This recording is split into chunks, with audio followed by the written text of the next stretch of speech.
kom nou baie vinnig nader aan die tyd van die jaar wat ons Pinkster vier.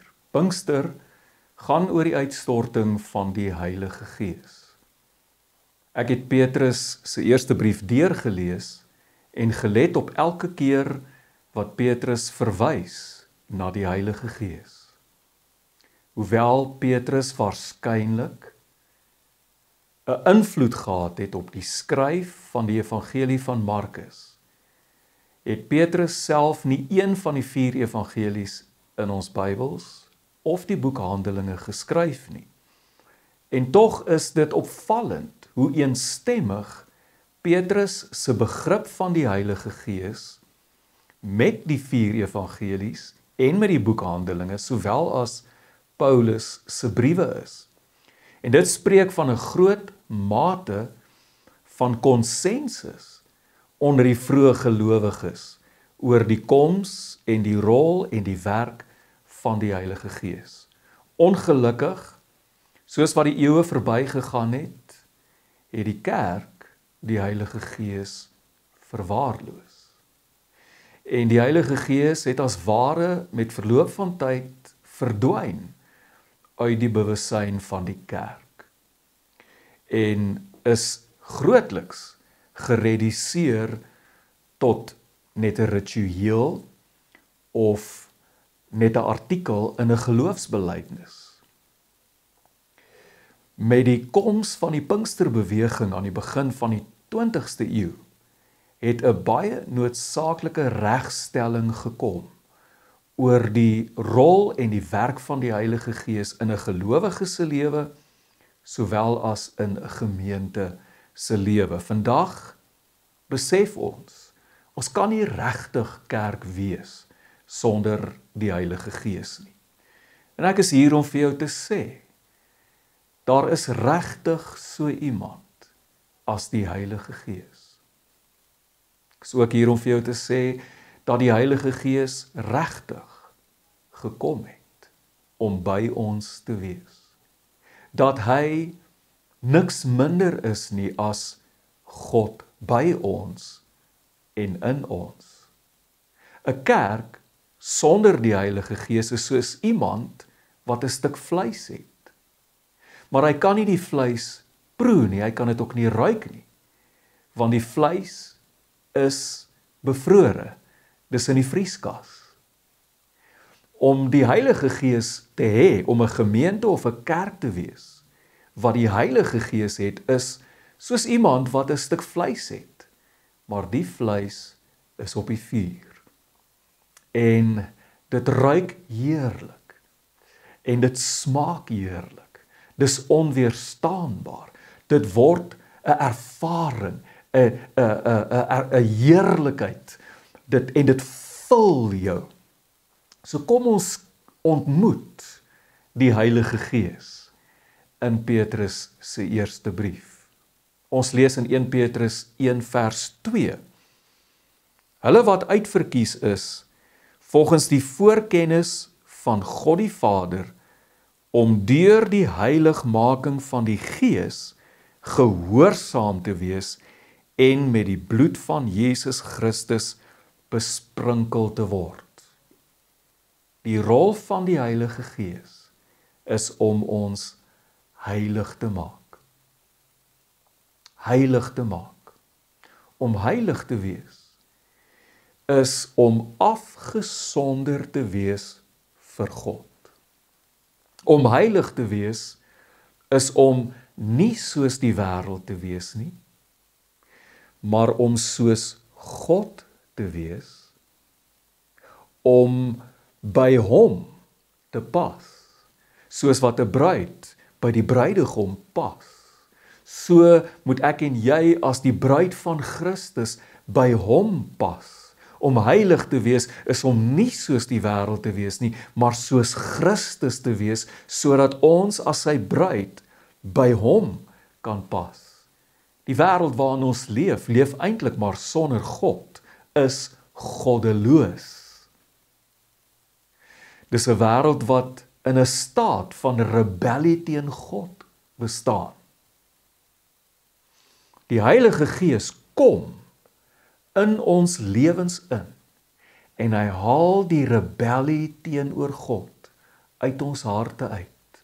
En die Heilige Gees bring ons altyd weer terug na gehoorsaamheid aan God. En sodoende maak die Heilige Gees ons heilig. Ons kan nie heilig leef, werklik heilig leef, sonder die Heilige Gees nie. Dit is net nie in ons om heilig te leef nie.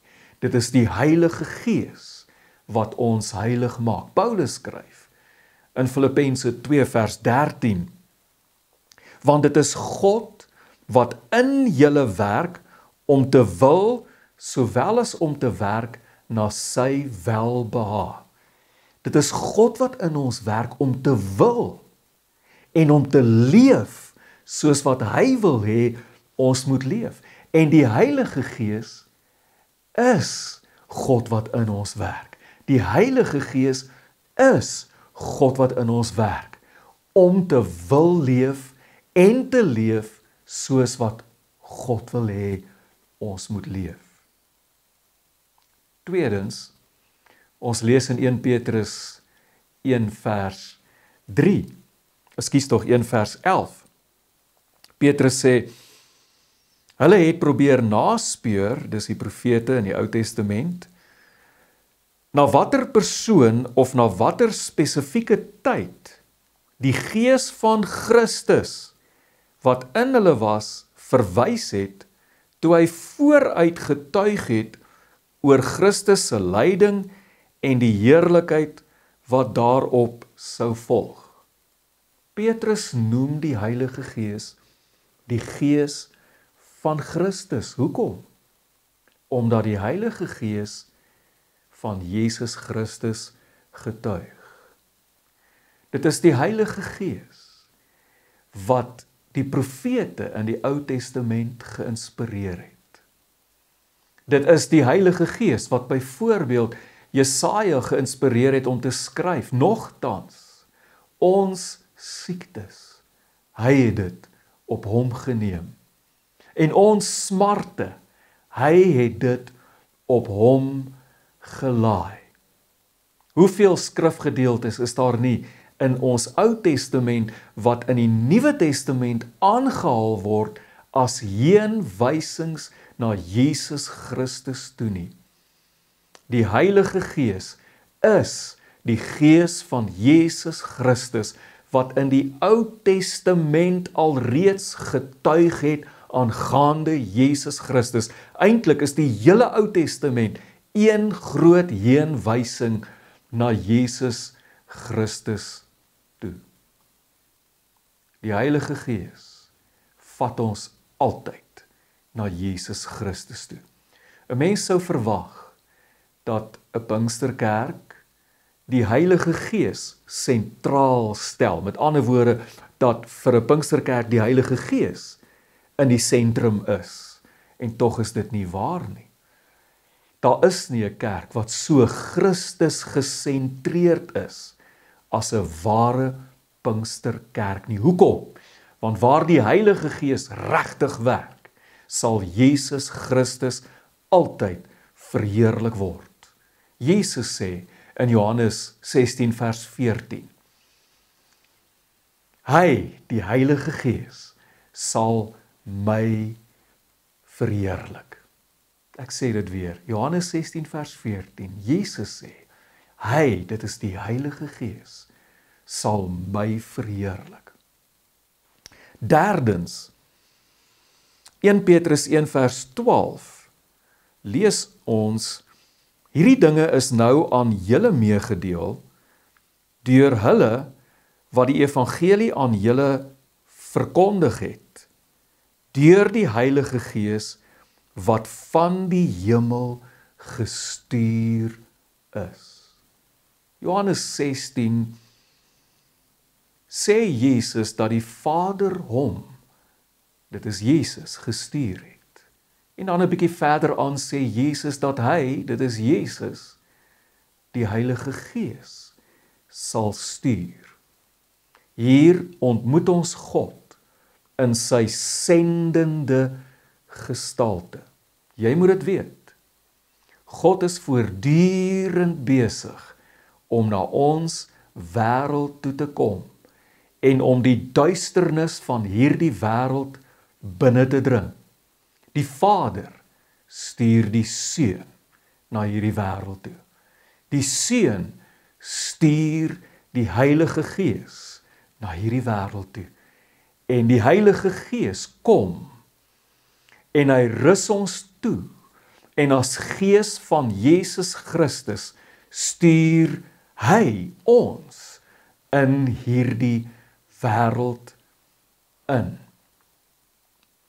En Lukas 24 vers 49 sê Jesus, en kyk, ek sal die belofte van my Vader na julle stuur. Jesus praat hier van die Heilige Gees. Ek sal die belofte van my Vader, dit is die Heilige Gees, na julle stuur. Maar bly in die stad, totdat julle met krag uit die hoogte toegerus word. Handelinge 1 vers 8 sê Jesus, julle sal krag ontvang, wanneer die Heilige Gees oor julle kom, en julle sal my getuies wees.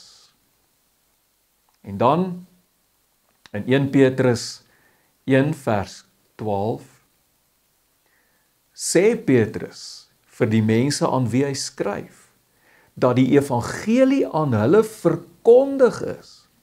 Hoe is die evangelie aan hulle verkondig?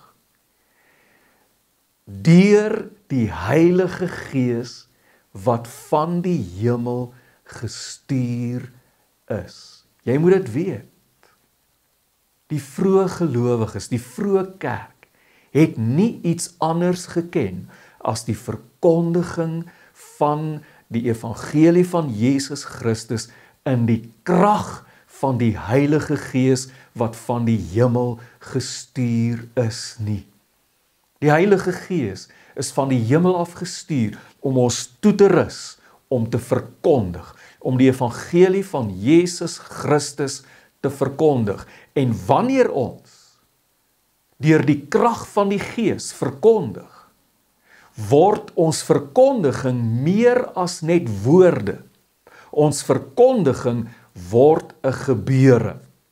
Daarom ware prediking, ware verkondiging in die krag van die Heilige Gees is nie net woorde nie. Daar's 'n krag aan die werk wat van die prediking of die verkondiging 'n gebeure van die Gees maak. Vierdens, ons lees in 1 Petrus 3 vers 18.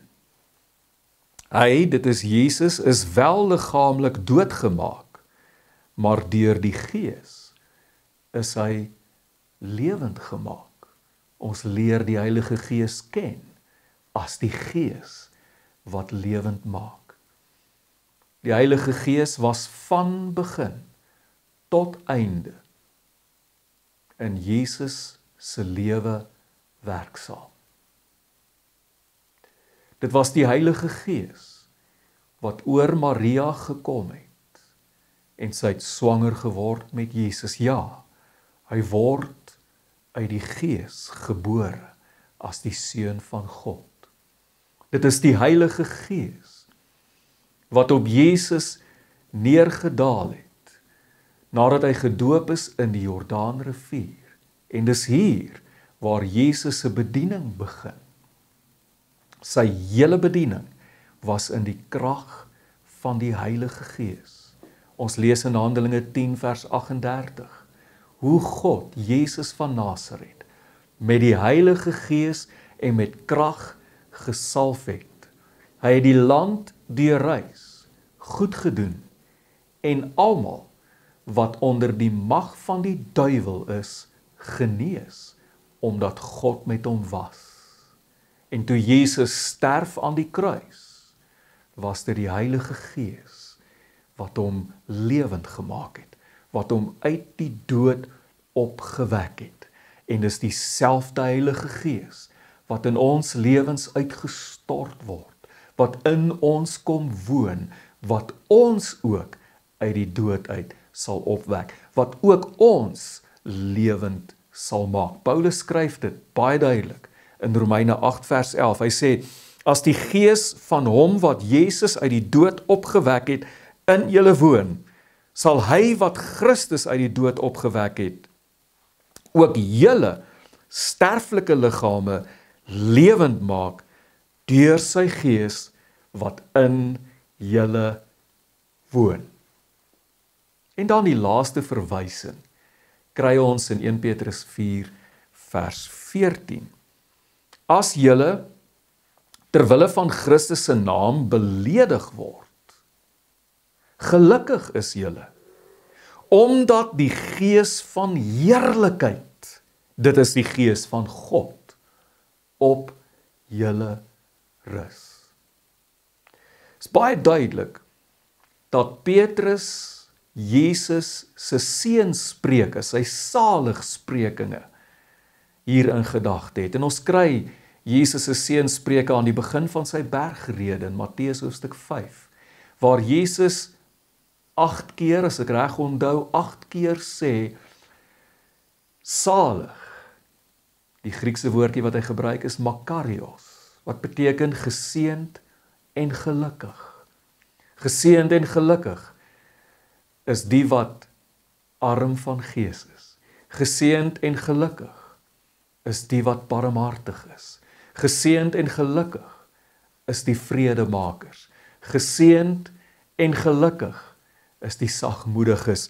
En in vers 11 sê Jesus, makarios, geseënd en gelukkig is julle.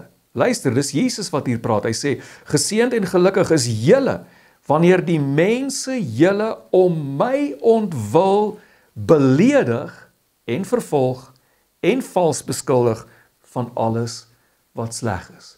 En nou kom Petrus en hy sê in 1 Petrus 4 vers 14, as julle terwille van die naam van Jesus beledig word, geseënd en gelukkig, makarios, geseënd en gelukkig is julle. Hoekom? Hy sê, omdat die gees van heerlikheid, dit is die gees van God, op julle rus. Jy moet weet, dieselfde gees, die Heilige Gees, het op Jesus gerus. En wat het die wêreld met hom gedoen? Hulle het hom beledig. Hulle het hom beskuldig van alles wat vals is. Hulle het hom verwerp. En uiteindelik het die wêreld hom gekruisig. Die gees wat op Christus was, die Heilige Gees, is die gees van waarheid. En die gees van waarheid kan nie, sê Jesus, deur hierdie wêreld ontvang word nie. Om die waarheid te sê, die gees van waarheid, die Heilige Gees, staan lynreg in botsing met die gees van die leuen wat in hierdie wêreld aan die werk is. So as hierdie wêreld waar die gees van die leuen aan die werk is, ons beledig terwille van die naam van Jesus, nie ons beledig omdat ons iets verkeerd gedoen het nie, maar terwille van die naam van Jesus, wie die weg, die waarheid en die lewe is, dan is dit die bewys, hulle belediging, word die bewys dat die gees van heerlikheid, die gees wat op Christus gerus het, ook op ons rus.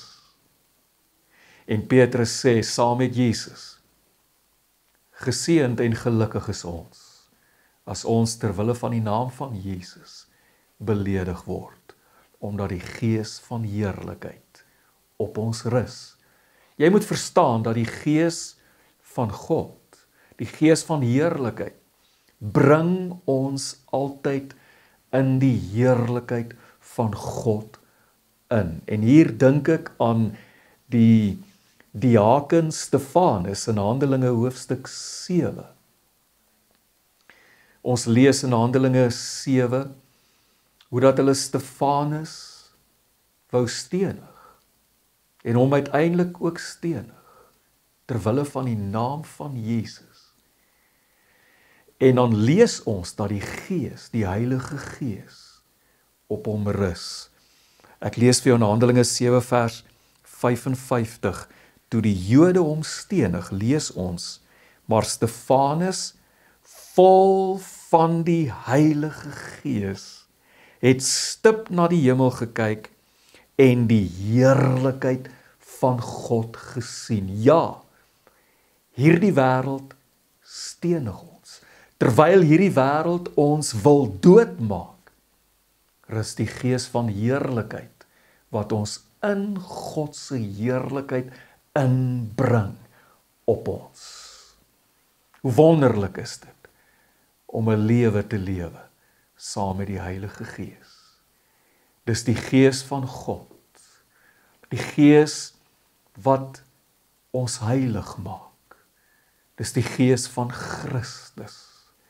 Dis die Gees wat van die hemel gestuur is, om ons met krag toe te rus, om getuies te wees, die evangelie van Jesus Christus met krag te kan verkondig.